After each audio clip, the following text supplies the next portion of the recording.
Hi, I'm in a pickle right now because of my deranged mother and equally stupid soon-to-be ex-husband who have teamed up to absolutely destroy my peace of mind just for their own greed. I wish I could talk about this to the people I'm friends with, but this feels just too personal and embarrassing to discuss with anyone I know in real life, and trust me, y'all will know why I'm saying that once I tell you guys what I'm going through. I don't have much family to speak of, so I can't exactly talk to anyone else either. So I'm here, turning to the Reddit community mainly to get this off my chest and also make sure I'm not the bad guy here in any capacity like I'm being made to believe. So this all started just 2 weeks ago when, out of absolutely nowhere, my husband of 3 years, let's call him Kevin, told me that he wanted to break up with me because he developed feelings for my mom.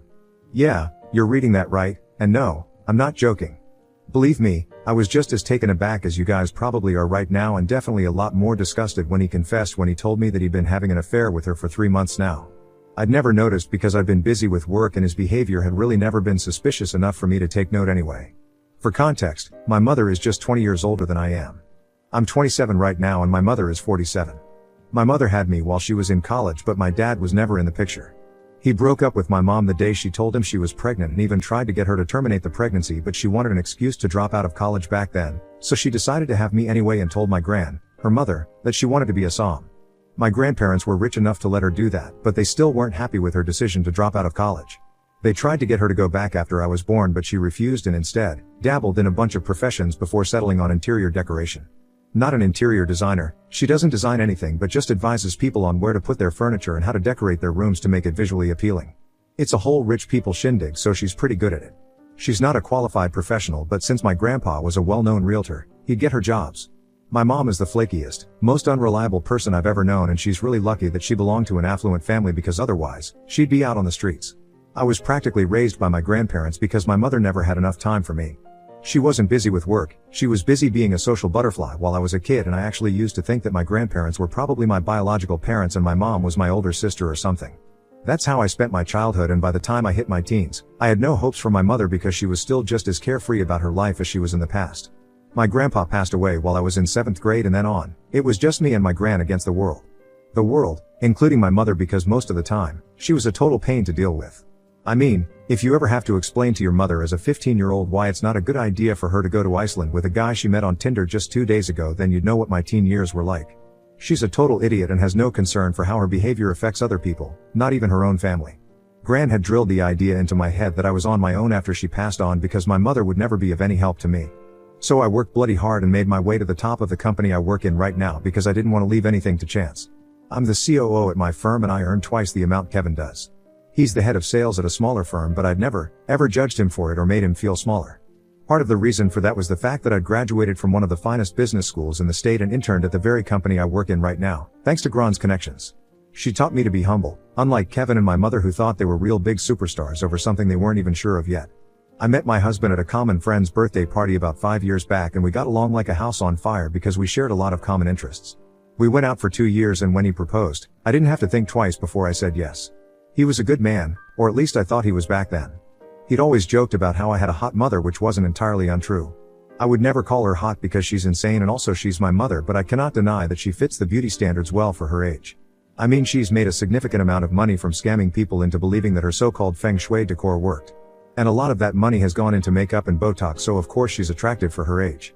Also, I don't mean to demean the actual professionally trained decoration specialists, and I guess maybe the real feng shui works, but whatever my mother does is a scam because she literally doesn't know the first thing about it. I respect the people who actually know what they're doing, but since my mom doesn't count as one of those professionals and she's also just a generally crappy person, I think I'm allowed to speak badly of her. I'd thought Kevin would be different from the other men I dated in the past, though, and that I'd be able to trust him, but that turned out to be a bust as well. He'd joke about how my mother was hot enough to pass off as my sister, and despite my strained relationship with her, I'd laugh it off because nobody would imagine that something like this could actually happen to them. I'd only ever kept in touch with my mother because of Gran. She made me who I am, and I'll be eternally grateful for that, even if that meant having to deal with her psychotic daughter. She was never ready to give up on mom because she was a good woman who loved her daughter in spite of all her flaws, and then there's my mom, who could never bring herself to love me more than herself in spite of all the efforts I put in. Even after Gran passed away almost a year ago, I still tried to keep in touch with my mom. Our relationship was bad, but I still found myself looking out for her, more out of a sense of obligation towards Gran than for her sake, but that ended when Kevin told me about the affair. 2 weeks ago, he sat me down after I returned in the evening from a business trip and told me with a straight face that he was in love with my mother and that they wanted to be together now. I thought he was joking at first and laughed at it, but for the first time, he didn't laugh. He went on to tell me, in great detail, how he and my mom had been fooling around behind my back for 3 months. Kevin and I fought over something stupid and my mother had texted him at the time to ask for advice on how to fix her headphones. That's how they got to talking, and slowly it turned into something more than a friendship. They didn't intend to take it far initially, but it just happened and they couldn't help themselves. I'm sure Kevin didn't mind that my mother looked so much like me, too. I kicked him out that very night and he left without much of a fuss because he knew that he could just go to my mother's place instead. I think I must have finished an entire bottle of wine while crying like a damn baby that night. I was up till the wee hours of the morning, just sobbing so hard that my eyes swelled up to twice their size. At around 4:30 in the morning, not being able to deal with the overwhelming anger and pain of it all, I decided to text my mother. I was drunk and that was probably what pushed me even more to send that text. I called her a lot of names and told her she was a crap daughter to Gran and a crap mother to me and was getting even worse with age. I told her that she was a con artist at best, and once her Botox and fillers wore off, Kevin would see her for the ugly witch she was and dump her as well. I didn't expect her to respond to that, but she did, and boy was that response eye-opening. She told me that she might lose her beauty one day, but she'd never lose her bank balance, which was about to increase tenfold, thanks to Gran's will. I'd totally forgotten about that while grieving Gran, but her lawyer had told us that we'd be informed of what exactly she'd left us after the probate period passed. It would take almost 6 to 9 months and it had already been 7 months, so we'd be hearing from him shortly. Gran had instructed her lawyer not to inform us of what exactly to expect before the probate period passed. The only thing that we were allowed to know was where she wanted to be buried, and that's all. So neither my mother nor I knew what she'd left us, but since she had a lot of money, assets, and property, we were expecting a lot. Or rather my mom was, because all I cared about at the time Gran passed away was that she was gone, and now, I was truly on my own. The contents of her will didn't matter to me much because either way, I don't care for money more than my relationships. But evidently, Kevin did, and that's why he chose my mom over me, because both of them expected her inheritance to be greater than mine. They must have been confident about it, too, because the way my mother bragged about it to me made me feel as if she'd already heard back from the lawyer and knew what she was going to be inheriting before I did. Anyway, I didn't reply to that text afterward and tried to erase it all from my mind. I spoke to my lawyer the very next day and told her that I wanted to file for divorce at the earliest. Within a week of Kevin's confession, I'd filed for divorce and he'd been served. Now all we had to do was wait for this to end so he could live out the rest of his days with his ex-wife's mom, but something miraculous happened, and I truly have to thank Gran for this one, because even after she's gone, she still has my back. I'd already requested Gran's lawyer, the executor of the will, to inform us separately because I couldn't bear to be in the same room as my mother and Kevin. So 5 days back, she told me that my mother had already been informed of what she'd inherited and it was my turn now. I visited her with zero expectations because I really didn't know what was going to happen, but while leaving, I think I must have been the happiest damn person to exist on this planet at the time. I'd inherited all my grandmother's money, assets, and property, while my mother inherited nothing but a diamond ring and matching diamond earrings that Gran used to wear. That's all my mother inherited.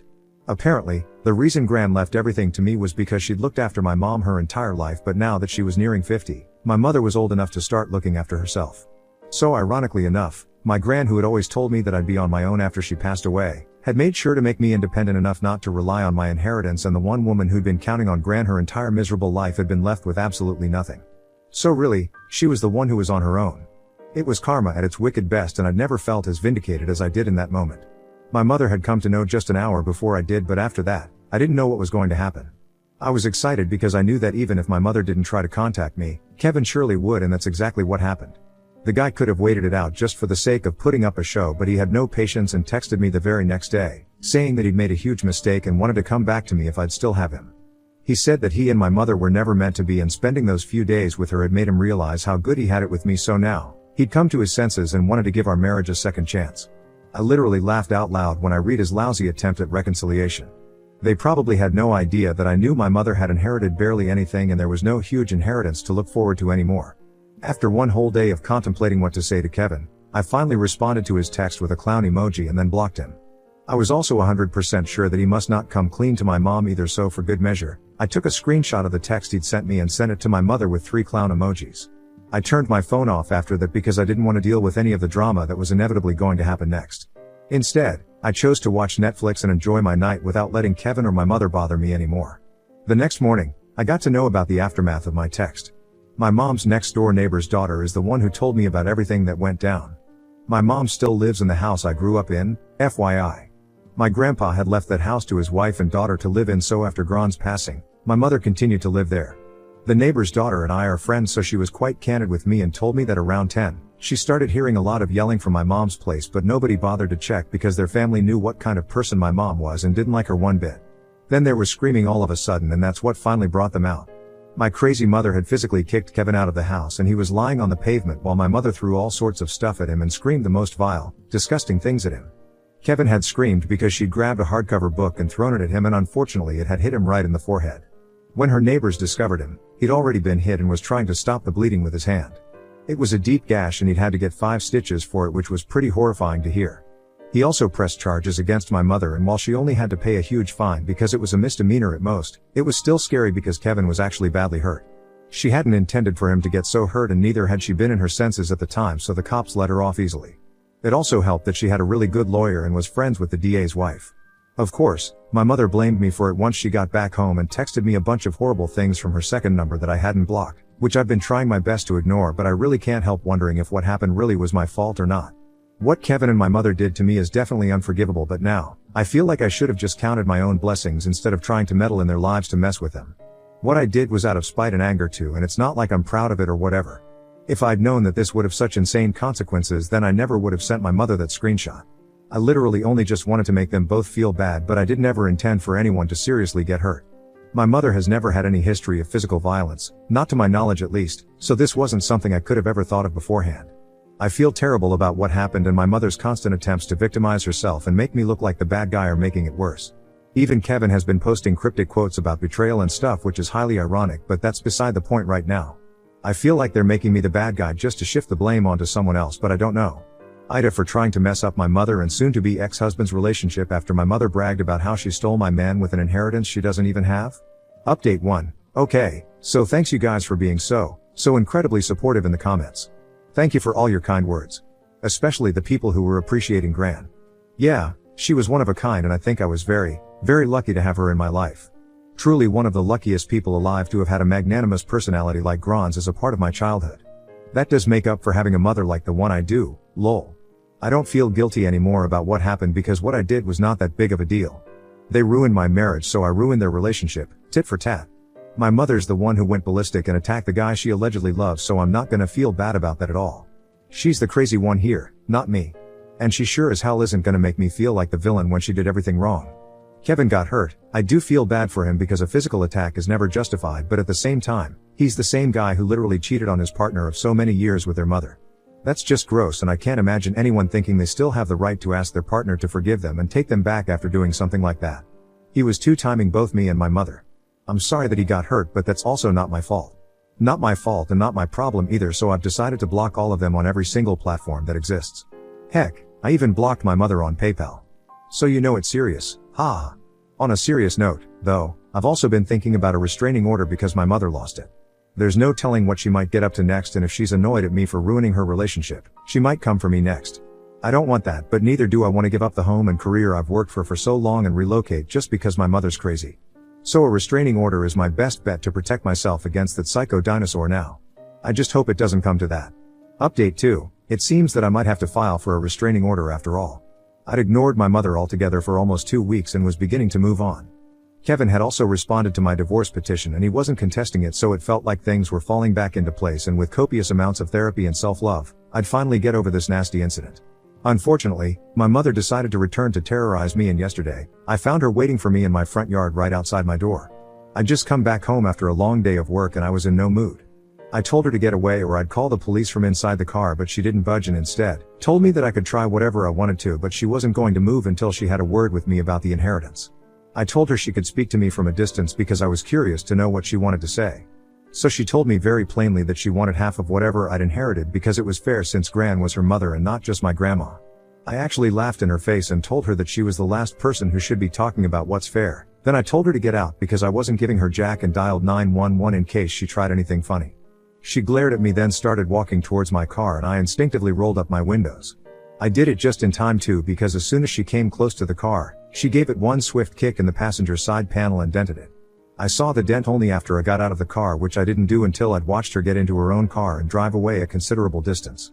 I photographed it for evidence, and I'd already have the security footage from the cameras outside my house to prove that my mother had caused the dent.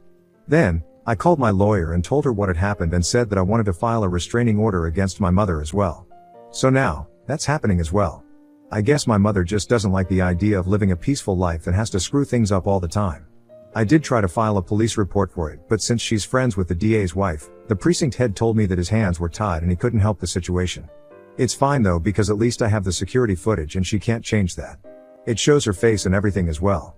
I've even downloaded it and backed it up on my laptop so that I don't lose it at any point. The next couple of days are going to be stressful as hell with all the trips I'll have to take to court, but at least I'll get rid of these people. Update 3. Hey, everyone. It's been busy lately with the divorce proceedings and everything. We're in the middle of settlement negotiations right now and it's so damn frustrating. At least I managed to get a restraining order against my mother last week, so that's done with. Phew. Kevin and his lawyer have concocted a bunch of lies, so I'm trying to put together all the proof of him cheating for the next meeting, and hopefully, that'll be an end to this. It's annoying, but I'm going to therapy regularly to deal with my anger and process it so it doesn't get in the way of my daily life. If I've learned anything from this, it's that I don't want to end up like my crazy mom. I just had to vent here for a while, but I feel better now and I guess I'll be back whenever the divorce is finalized. For now, this is it.